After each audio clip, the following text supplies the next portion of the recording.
Assalaamu calaykum waraxmatullaahi tacaala wabarakaatuhu. Kulanti wacan oo wanaagsan daawadayaal ku soo dhowaada muuqaal cusub.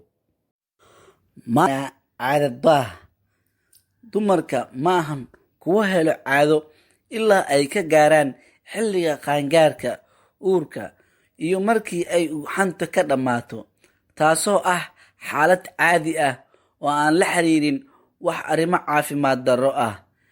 Caadadaah waxaa lagu sharaxi karaa marka la waayo caado in muddo ah, waxayna dhici kartaa xilliga qaangaarka kadib. Waxaa jira laba qaybood oo caadadaha ah.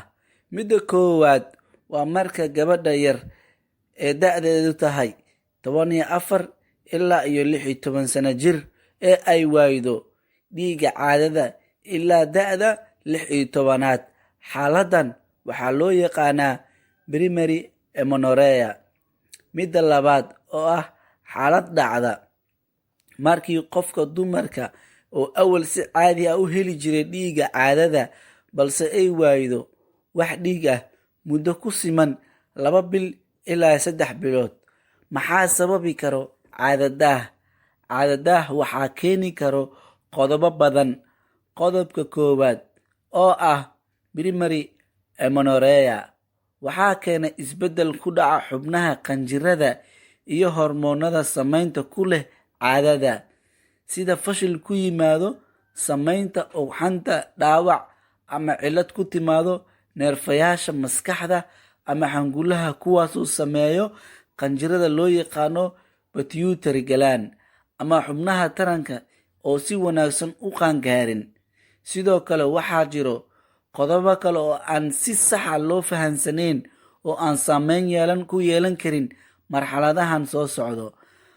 Qaybta labaad waxaa iyana sababta dhowr qodob sida uurka, naasnuujinta, dhalmada iyo dhalmadeysnimada.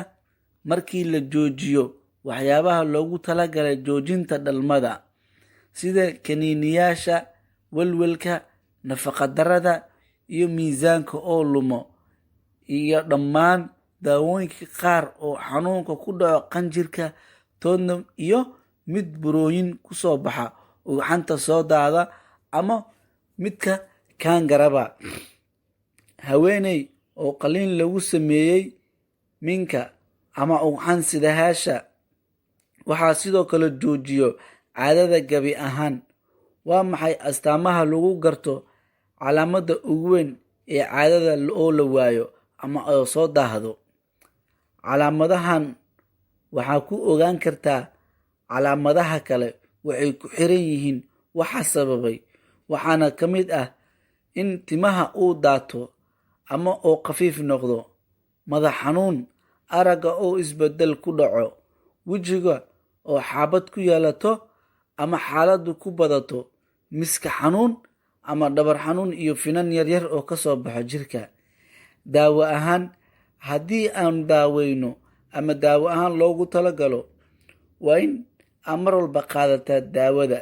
Haddii ay muddo daawo qaadato, daahitaanka caadada waxaa lagu daaweeyaa inta badan daawooyin, waana mid lagu guuleysto oo soo afjarayso in ay soo daahdo caadada ama caadadaaha.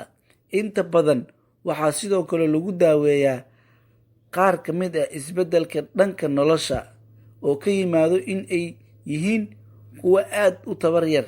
Haddii aad nolosha isbeddel ku samayso, waa hubaal inay caadada si fiican kugu saxanto. Ilaa joojiyo jimicsiga xad-dhaafka ah. Waa inaad joojisaa haddii aad caado soo daahdo. Jimicsiga xad-dhaafka inaad joojiso. Nasasho inaad samayso waqti badan. Haddii aadan nasan jirin, waa inaad nasataa waqti kugu filan. Waa inaad cuntaa cuntooyin aad u nafaqo badan. Waa in aad u isticmaashaa waxyaabaha qudaarta ka samaysan ama khudradda dalka ah sida qamadiga, galleyda, filfileyda iyo cambuulada. Sidoo kale waa in aad qaadataa fitamiinaad kugu filan ee daawooyin ah. Ugu dambeyn, fiiro gaar ah. Haddii aad isku aragto caadadaah, la xiriir dhakhtar. Ha isdhiganin, hana dhalaysan, waayo waa cudur dilaa ah oo soo daaho waxaanu ku khasban kartaa ama kuu sababi karaa xanuun. halkan ayaan kusoo koobaynaa cashirkeena. is aragti dambe oo xiise leh. wabillaahi towfiiq. wassalaamu calaykum waraxmatullaahi wabarakaatuhu.